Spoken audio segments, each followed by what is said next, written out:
Welcome back to the deep dive. Today we're digging into some, well, frankly, quite alarming source material. It's centered around Daniel Trevor and his book, Unholy Trinity. Right, how carbs, sugar, and oils make us fat, sick, and addicted. Trevor's a citizen scientist, came at this like an engineer. And the title, pretty much gives the game away. It really does. So our mission today is to unpack his main argument that these three sort of modern food staples, they're hijacking our metabolism, our brain chemistry, basically our health. And we want to pull out his science-backed strategies, give you the key takeaways so you can maybe reclaim some vitality, get the crucial info quickly. Exactly. And Trevor's own story is, wow, it's quite the starting point. Yeah, talk about a wake-up call. He saw himself as Mr. Healthy, slim, active, no symptoms he could see. Right, until, bam, a heart attack nearly takes him out. Total shock. And that's what pushed him, right? To just dive headfirst into all the medical research, the nutrition science. And what he found wasn't just about him. It was bigger. He concluded, and this is his quote, "What we've been told to eat for 70 years is killing us." He points the finger squarely at the official U.S. dietary guidelines, the food pyramid. He blames them for his heart attack. It's a pretty direct institutional critique. And what's really interesting, Trevor notes this shift happening apparently right now, politically. Yeah, the new FDA commissioner, Dr. Marty McCaffrey. The sources say he's actually rewriting the food pyramid. Calling the old one, what was it? A broken piece of health misinformation. I mean, that's huge, a massive admission from the top. And apparently ending the, quote, 70-year demonization of and war on natural saturated fat. If that actually sticks, it's vindication for people like Trevor who've been saying this for ages, that we got pushed towards industrial stuff over, natural foods. Okay, but wait. Saying the establishment got it wrong for, 70 years? That's politically enormous. Is this really happening? Or is it still just a massive fight against, the food industry lobbies? Oh, it's definitely still a fight. A huge uphill battle, no doubt. Yeah. But the fact this conversation is even on the table at that level, which the sources document, that's the key knowledge point here, I think. Right. Regardless of how the politics shake out, his research forces us to look at the underlying science. Why were those old guidelines so potentially harmful? Exactly. And that brings us to the core science he emphasizes. It really boils down to glucose, that's your blood sugar, and insulin. The hormone that manages the sugar. Precisely. So normally it's simple. You eat, glucose goes up, insulin comes out, kind of like a key, opens your cell doors, lets the glucose in for energy, then levels drop back down. Balance. That's how we're designed to work. But the modern diet, as the sources lay out, eating the wrong stuff, loads of refined carbs, sugars, and doing it all the time, snacking constantly. Throws that whole system out of balance. Completely. Your glucose stays high, your insulin stays high, your cells, they get, tired of insulin constantly knocking. Cell fatigue, is that the idea? Kind of. This chronic high insulin state is called hyperinsulinemia. Too much insulin floating around. And that happens fast. Shockingly fast. The sources suggest maybe 8 or 9 days of eating that way can trigger it. And once you have hyperinsulinemia, your cells start ignoring the insulin signal.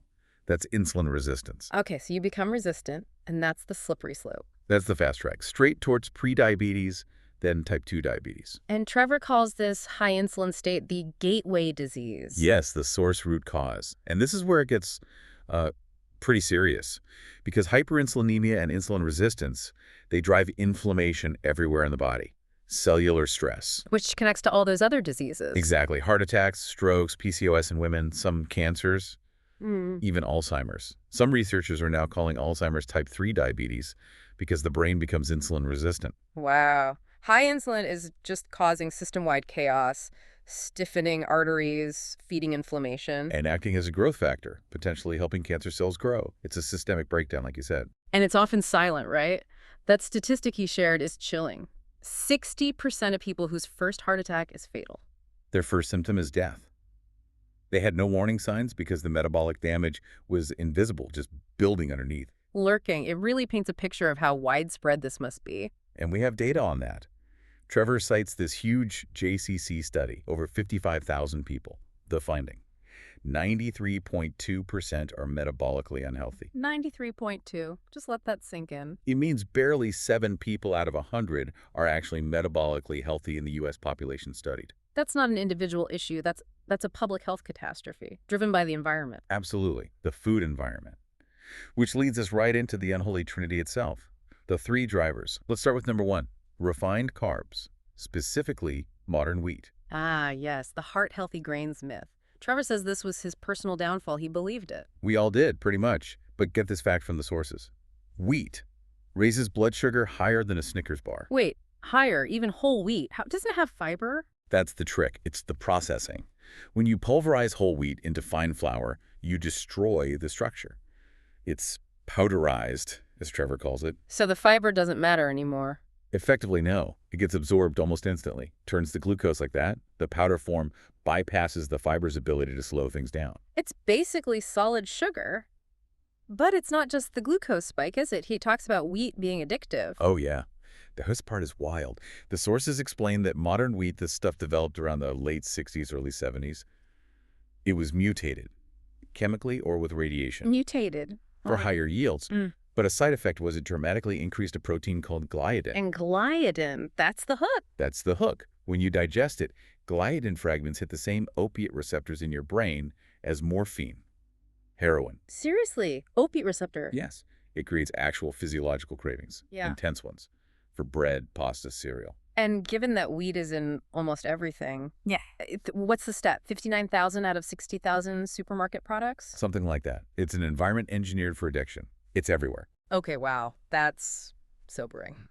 So our brains are getting hooked on wheat, and what about pillar number 2? These processed oils, the seed oils, the hateful 8. Right.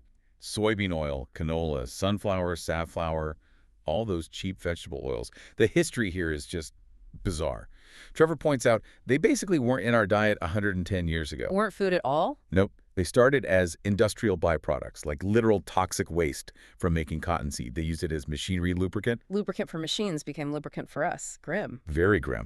The classic example is Crisco. Procter & Gamble starts selling hydrogenated cottonseed oil in 1910.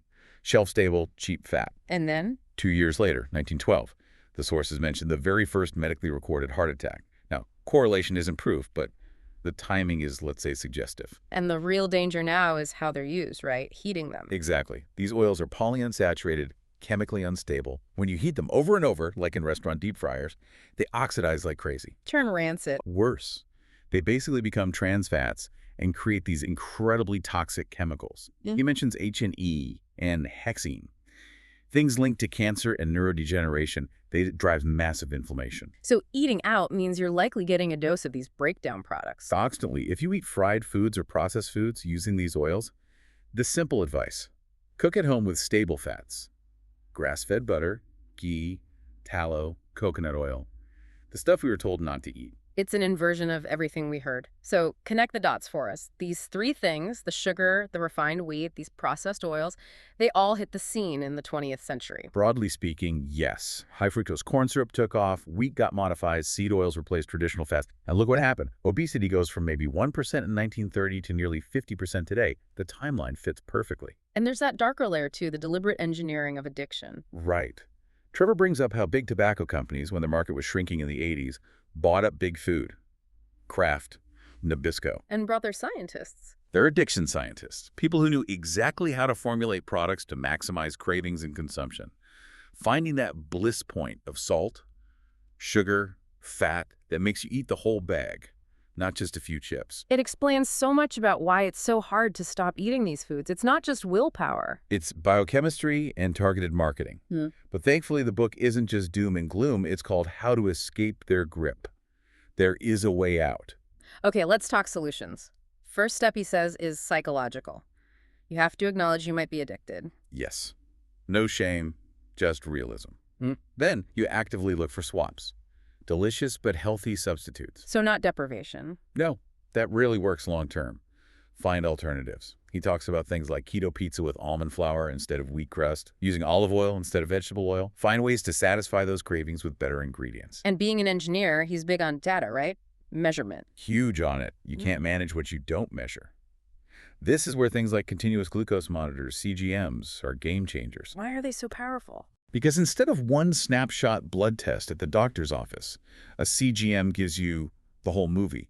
You see in real time how how that healthy bowl of oatmeal sends your blood sugar soaring. And then the insulin rush follows. Exactly. Seeing that cause and effect right on your phone, it makes it personal. It drives change like nothing else. And to help people get started, the book even points to resources, like getting your own labs done. Yeah, there's a chapter by a Dr. Ford Brewer on key blood tests and even scans you can often order yourself online without needing a doctor's script just to see if there's hidden danger lurking. Which brings up the whole issue of relying on doctors for this stuff. It does. And look, the sources are clear. Trevor quotes cardiologist Dr. William Davis saying, "Health does not come from healthcare." Oof, that's a bold statement. It is, but the point is, many doctors, through no fault of their own really, just didn't get much training in nutrition or metabolic health. There's a huge hole, as Trevor puts it, in their education on this specific area. So the message is you have to become your own advocate. You absolutely have to. Take ownership. Get your own data. Seek out trusted sources that focus on root causes and prevention, not just prescribing pills after the damage is done. But it can be done. Trevor himself is proof. He reversed serious conditions. 4 comorbidities, type 2 diabetes, fatty liver disease, gone by changing how he ate based on this understanding. And his advice is just start small, little by little. Yeah, don't try to be perfect overnight. Let your taste buds adapt. They actually do change over time. It becomes easier, sustainable. Okay, so wrapping this up, the core message from this deep dive seems to be understanding this glucose-insulin dynamic and really getting the dangers of this unholy trinity, the refined carbs, the sugar, the seed oils. It's not just interesting info, it's fundamental. It's essential knowledge for freedom, really. Freedom from cravings, from chronic disease progression. It's step 1. And maybe we leave you with one final, pretty stark thought from the source material that really drives home the urgency here. Yeah, it connects diabetic physiology, that state of metabolic breakdown, to really severe outcomes, like amputations. The sources cite a figure, something like 438 amputations per day in the U.S. linked to diabetes. 438 a day. So if poor metabolic health is the gateway, fixing insulin resistance isn't just about losing weight or feeling a bit better. It's about preserving your physical self, your independence, your long-term agency over your own health. It's critically important. Something to definitely think about. Use this knowledge, maybe take that first step towards checking your own numbers, educating yourself. That's the end of this deep dive. See you next time.